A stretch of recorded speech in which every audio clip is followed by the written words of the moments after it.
ശബരിമലയിൽ തന്ത്രി സ്ഥാനം കുത്തകയോ എന്നതാണ് ചോദ്യം. മധു, ഞാനിപ്പോൾ ഈ മീഡിയ ഡിറ്റക്സിലേക്ക് ജോയിൻ ചെയ്യുന്നത് ഡിബേറ്റ് വിത്ത് മധു സജിയിൽ നിന്നാണ്. അവിടെ പന്തളം കൊട്ടാരത്തിന്റെ പ്രതിനിധി ശ്രീ രാജരാജവർമ്മ ഉണ്ടായിരുന്നു. അദ്ദേഹം പറഞ്ഞത് തന്ത്രിസ്ഥാനം ഒരു വ്യക്തിയുടെ കുത്തകയല്ല, ഇതൊരു കാരായ്മ അവകാശമാണ്. ഞാൻ അദ്ദേഹത്തെ കോട്ട് ചെയ്യുന്നത്, നമ്മൾ പറയുമ്പോഴുണ്ടാകുന്ന ആധികാരികതയ്ക്കപ്പുറത്ത് കൊട്ടാരം പറയുമ്പോൾ സ്വാഭാവികമായും അതിനൊരു കൂടുന്ന ആധികാരികതയുണ്ടാകും. അദ്ദേഹം പറഞ്ഞത് ഇതൊരു കാരായ്മ അവകാശമാണ്, അത് കുത്തക എന്ന നിലയ്ക്ക് ഒരു വ്യക്തിക്ക് കൈകാര്യം ചെയ്യാൻ കഴിയുന്നതല്ല. ഈ കാരായ്മ അവകാശം തന്ത്രിക്കല്ല, അത് താഴ്മൺ കുടുംബത്തിനാണ്. പരശുരാമൻ ക്ഷേത്രങ്ങൾ പണിത സമയത്ത് അദ്ദേഹം പുറത്തുനിന്ന്, കേരളത്തിന് പുറത്തുനിന്ന് കൊണ്ടുവന്ന 2 കുടുംബങ്ങളിൽ ഒന്നാണ്. അതിലൊരു കുടുംബം നദിക്ക് മുകളിലൂടെയും ഒരു കുടുംബം നദിക്ക് സമീപത്തുള്ള മണ്ണിൽ കൂടെയും നടന്നു വന്നു. അങ്ങനെ താഴത്തെ മണ്ണ് എന്നുള്ള നിലയ്ക്കാണ് താഴ്മൺ എന്ന കുടുംബം ഉണ്ടായത് എന്നതാണ് ഐതിഹ്യം, പറയൽ, കഥ കേൾക്കുന്നത്. അപ്പോൾ അങ്ങനെ കിട്ടുന്ന ഈ പറയുന്ന തന്ത്രിസ്ഥാനം ജന്മാവകാശം എന്ന നിലയ്ക്ക് പിന്നീട്, അതും ജന്മാവകാശം എന്ന് പറയുമ്പോൾ എല്ലാവർക്കുമില്ല, അത് അവിടുത്തെ മൂപ്പ് സ്ഥാനീയനാണ്. നിലവിൽ, അതായത് ഈ തലമുറയിൽ ഉണ്ടായിരുന്ന മൂപ്പ് സ്ഥാനീയൻ എന്ന് പറയുന്നത് കണ്ഠരര് മോഹനരാണ്. അദ്ദേഹത്തിന് അവിടെ വിലക്കുണ്ടായ പശ്ചാത്തലം നമുക്കറിയാം. അത് ആ കേസുമായി ബന്ധപ്പെട്ടാണ്. ശോഭാ ജോണൊക്കെ ഉൾപ്പെടുന്ന കേസിൽ അദ്ദേഹം വാദിയാണ്. ആ കേസിൽ അദ്ദേഹത്തെ ഗൂഢാലോചന നടത്തി അദ്ദേഹത്തെ അവിടെ തടഞ്ഞു വെച്ചു എന്നടക്കമുള്ള കേസിൽ അദ്ദേഹം വാദിയാണ്. കഴിഞ്ഞ 20 വർഷമായി ഈ മൂപ്പ് സ്ഥാനീയനായ കണ്ഠരര് മോഹനര് ശബരിമലയിലേക്ക് എത്തുന്നില്ല. അദ്ദേഹത്തിന് അവിടെ തന്ത്രിസ്ഥാനം വഹിക്കുന്നതിൽ ദേവസ്വം ബോർഡിന്റെ വിലക്കുണ്ടായി. ആരുടെ? ദേവസ്വം ബോർഡിന്റെ. അപ്പോൾ ആ തീരുമാനങ്ങൾ എടുക്കാൻ കാലാകാലങ്ങളിൽ ദേവസ്വം ബോർഡിന് കഴിഞ്ഞിരുന്നു എന്നത് പ്രധാനപ്പെട്ട ഒരു കാര്യമാണ്. ഞാൻ മനസ്സിലാക്കുന്നത്, എനിക്ക് കുറച്ചു മുമ്പ് ഇതുമായി ബന്ധപ്പെട്ട് നിൽക്കുന്നൊരു വ്യക്തി അറിയിച്ചതും അന്നത്തെ Devaswom board president G Raman Nair ആവശ്യപ്പെട്ട പ്രകാരമാണ് മോഹനര് മാറി നിന്നത് എന്നതാണ്. ഇനി അങ്ങനെ അദ്ദേഹം മാറി നിന്നു. നേരത്തെ രാജരാജവർമ്മയും നമ്മളോട് ചർച്ചയിൽ പറയുന്നുണ്ടായിരുന്നു, മൂപ്പ് സ്ഥാനീയൻ ശബരിമലയിൽ പോയ 20 വർഷമായി എത്തുന്നില്ല. മൂപ്പ് സ്ഥാനീയന്റെ ആ ഒരു പദവിയിലേക്ക് പിന്നീട് എത്തിയ ആളാണ് ഇപ്പോഴത്തെ തന്ത്രി. ഇപ്പോഴത്തെ തന്ത്രി എന്ന പ്രിവിലേജ് അനുഭവിക്കുന്നതിനൊപ്പം തന്നെ ശബരിമല സ്വർണ്ണക്കൊള്ളയുമായി ബന്ധപ്പെട്ട് രജിസ്റ്റർ ചെയ്ത 2 കേസുകളിൽ പ്രതിയാണ്. ഇനി 3ാമത്തെ FIR രജിസ്റ്റർ ചെയ്യുമ്പോൾ അതിൽ പ്രതി ചേർക്കുമോ SIT എന്ന കാര്യവും അറിയില്ല. കുറ്റപത്രമടക്കം മുന്നോട്ട് പോകുന്ന സമയവുമാണ്. സ്വാഭാവികമായും അതിൽ SIT ഇനി വീണ്ടും കടുത്ത നടപടികളിലേക്കോ കോടതിയിൽ നിന്ന് കടുത്ത പരാമർശങ്ങൾ ഉണ്ടാകുമോ തുടങ്ങിയ കാര്യങ്ങളിലൊക്കെ ഒരു അനിശ്ചിതത്വം നിൽക്കുന്നുണ്ട്. അതിന്റെ പശ്ചാത്തലത്തിൽ കൂടിയാണ് അദ്ദേഹം തന്റെ മകനായ ബ്രഹ്മദത്തന് തന്ത്രിസ്ഥാനം കൈമാറണമെന്ന് ആവശ്യപ്പെട്ടുകൊണ്ടൊരു കത്ത് അയച്ചിരിക്കുന്നത്. ആ കത്ത് ദേവസ്വം ബോർഡിന് പരിഗണിക്കാൻ നിലവിൽ കഴിയില്ല. നേരത്തെ ആയിരുന്നെങ്കിൽ പരിഗണിക്കാമായിരുന്നു, കാരണം തന്ത്രിയുടെ കത്താണ്. പക്ഷെ ഇപ്പോൾ പരിഗണിക്കാൻ കഴിയില്ല. എന്തുകൊണ്ടാണ്? അദ്ദേഹം അതേസമയം തന്നെ സ്വർണ്ണക്കൊള്ള കേസിലെ 2 കേസുകളിലെ പ്രതി എന്നതുകൊണ്ട് അതിൽ നിയമപരമായ പ്രശ്നമുണ്ട്. തന്ത്രി ചൂണ്ടിക്കാണിക്കുന്നതിനനുസരിച്ച് മുന്നോട്ട് പോകാൻ നിലവിൽ ദേവസ്വം ബോർഡിന് കഴിയില്ല. അതുകൊണ്ട് ആ കത്തും കോടതിയുടെ പരിഗണനയിലേക്ക് ദേവസ്വം ബോർഡ് കൊടുത്തിരിക്കുകയാണ് എന്നതാണ് നിലവിലത്തെ ഒരു സ്റ്റാറ്റസ്. അപ്പോൾ ഈ മൂപ്പ് സ്ഥാനീയൻ കഴിഞ്ഞ 20 വർഷമായി അവിടെ നിൽക്കുന്നതിൽ അദ്ദേഹത്തിന്റെ പദവി അലങ്കരിക്കുന്ന ഇപ്പോഴത്തെ തന്ത്രി അവിടെയുണ്ട്. അദ്ദേഹത്തിനും നിലവിൽ നിയമപരമായ പ്രശ്നമുണ്ട്. ഇനി മഹേഷ് മോഹനരാണ് നിലവിൽ അവിടെ മറ്റൊരു ഈ തന്ത്രിയായി നിലനിൽക്കുന്നത്. അദ്ദേഹത്തിന്റെ ടേൺ ഇപ്പോൾ അവസാനിക്കാൻ നിൽക്കുകയാണ്. അടുത്ത ടേണിൽ അവിടെ വരേണ്ടത് കണ്ഠരര് രാജീവരാണ്. അദ്ദേഹത്തിന് അവിടേക്ക് വരാൻ കഴിയില്ല നിലവിലത്തെ സാഹചര്യത്തിൽ. അപ്പോൾ അവിടെ ഒരു അതായത് ആരാണ് തന്ത്രി എന്ന നിലയ്ക്ക് അവിടെ ഒരു പ്രതിസന്ധി നിലനിൽക്കുന്നുണ്ട്.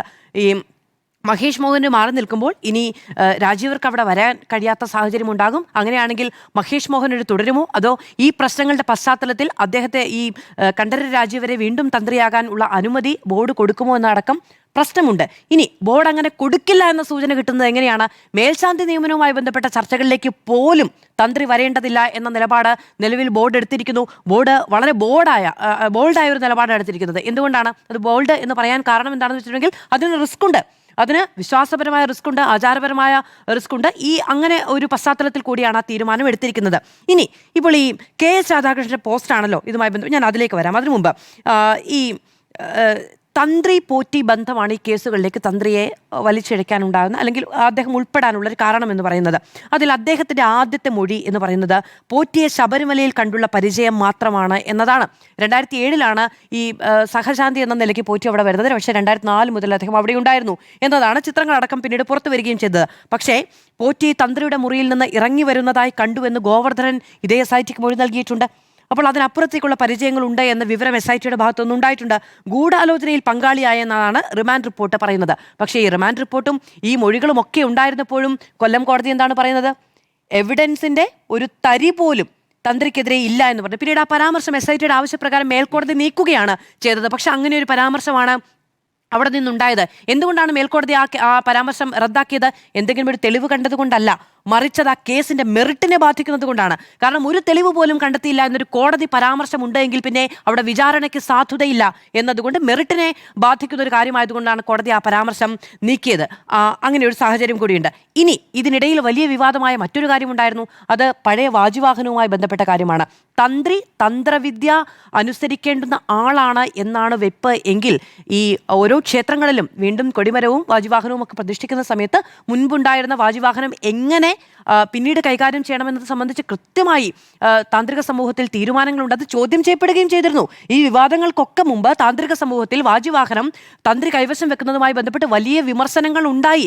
അത് തടിയിലുണ്ടാക്കിയ വാജിവാഹനമാണെങ്കിൽ ഇങ്ങനെയാണ് ചെയ്യേണ്ടത്, ലോഹത്തിലുള്ള വാജിവാഹനമാണെങ്കിൽ അത് പിന്നീട് ദേവന് പുനരുപയോഗിക്കാൻ കഴിയുന്ന തരത്തിൽ മാറ്റേണ്ടതാണ്, അല്ലെങ്കിൽ അത് കത്തിച്ചു കളയേണ്ടതാണ് തുടങ്ങി ഓരോ ഇപ്പം ലോഹമാണെങ്കിൽ, കല്ലാണെങ്കിൽ, അതല്ല മരമാണെങ്കിലൊക്കെ അത് ഉപയോഗിക്കേണ്ടത് എങ്ങനെയാണെന്ന് താന്ത്രിക സമൂഹത്തിനിടയിൽ ചർച്ചയുണ്ടായി. പക്ഷെ അതൊന്നും കണക്കിലെടുക്കാതെയാണ് അത് തന്ത്രി സൂക്ഷിക്കുകയും പിന്നീട് അത് തിരികെ കൊടുക്കുകയും ചെയ്തത് എന്നതൊക്കെയും നമ്മൾ പരിഗണിക്കേണ്ടതാണ്.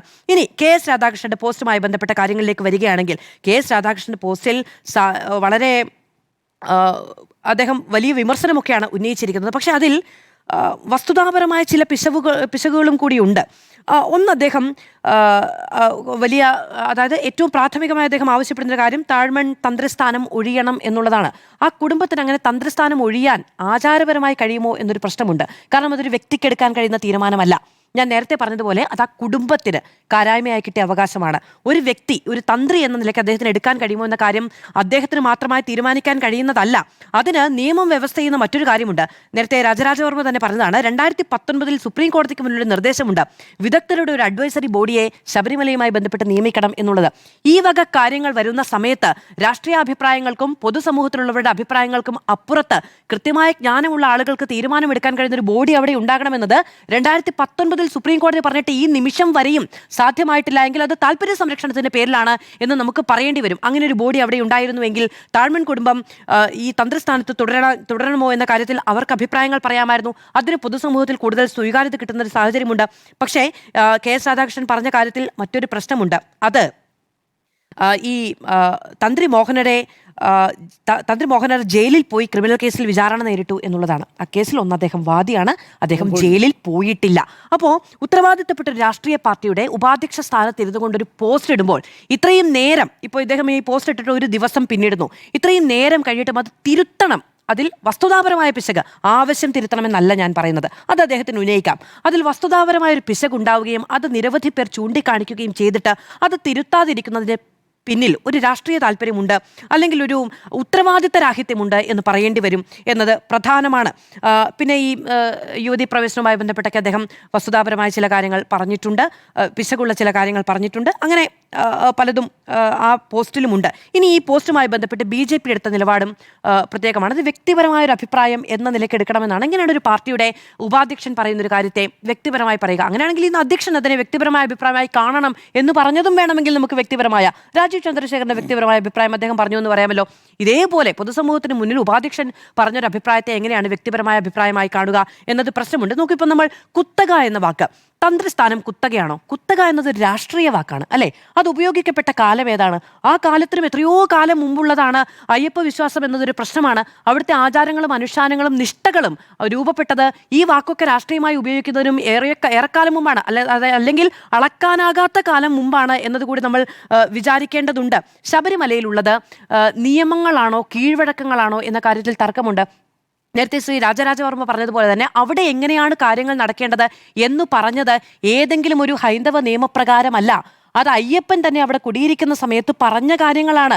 എൻ്റെ അടുത്തേക്ക് ഇന്ന ആളുകളാണ് വരേണ്ടത്, ഇന്ന ആളുകൾ ഈ ദിവസങ്ങളിൽ മാത്രം വന്നാൽ മതി, ഇന്ന ദിവസങ്ങളിൽ മാത്രമാണ് അവിടെ ഈ പറയുന്ന കാര്യങ്ങൾ നടക്കേണ്ടത് എന്നൊക്കെ അതിൽ നേരത്തെ നമ്മളല്ലാതെ സംസാരിച്ചപ്പോൾ പറഞ്ഞതുപോലെ ഈ പൂജകളുമായി ബന്ധപ്പെട്ട് ഒരുപാട് കാര്യങ്ങൾ മാറ്റം വരുത്തിയിട്ടുണ്ട്. അതും പക്ഷേ വിശ്വാസികൾക്ക് ആശ്രയിക്കാൻ കഴിയുന്നതുപോലെ ദേവപ്രശ്നവുമായി നടത്തിയിട്ടൊക്കെ ആണ് എന്നുള്ളതാണ് നമ്മൾ മനസ്സിലാക്കേണ്ട ഒരു കാര്യം. അപ്പോൾ അവിടെയുള്ളത് കീഴ്വഴക്കങ്ങളാണ്.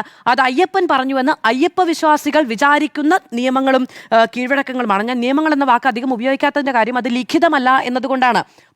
പറഞ്ഞതിൻപടി കൊട്ടാരമടക്കം തന്ത്രി കുടുംബമടക്കം അവിടെയുള്ള മേൽശാന്തിമാരടക്കം നിർവഹിച്ചു വരുന്നു എന്നുള്ളത് കൊണ്ടാണ് അതൊരു കീഴ്വഴക്കം എന്ന നിലയിൽ പറഞ്ഞത്. വിശ്വാസത്തിനും അന്ധവിശ്വാസത്തിനും ഇടയിലുള്ള വേർതിരിവെന്ന് പറയുന്നത് ഒരു നൂൽവണ്ണം മാത്രമാണ് എന്നതുകൂടി നമ്മൾ ആലോചിക്കേണ്ടതുണ്ട്. അവിടെ ഈ പറയുന്ന മാറ്റങ്ങൾ ഭരണഘടനാപരമായി നടപ്പിലാക്കണമെങ്കിൽ കൃത്യമായി വിശ്വാസമടക്കം വിശദമാക്കിയതിനു ശേഷവും വിശദീകരിച്ചതിന് ശേഷവും വിസ്താരം ചെയ്തതിനു ശേഷം മാത്രമേ സാധ്യമാവുകയുള്ളൂ എന്നതാണ്.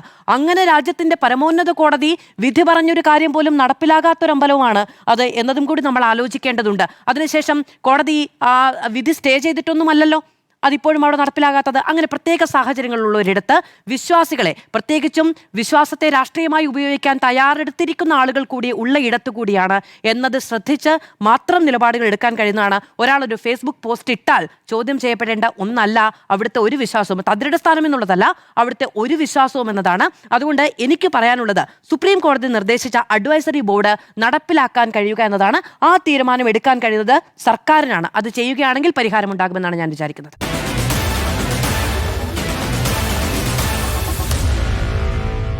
Meet the editors.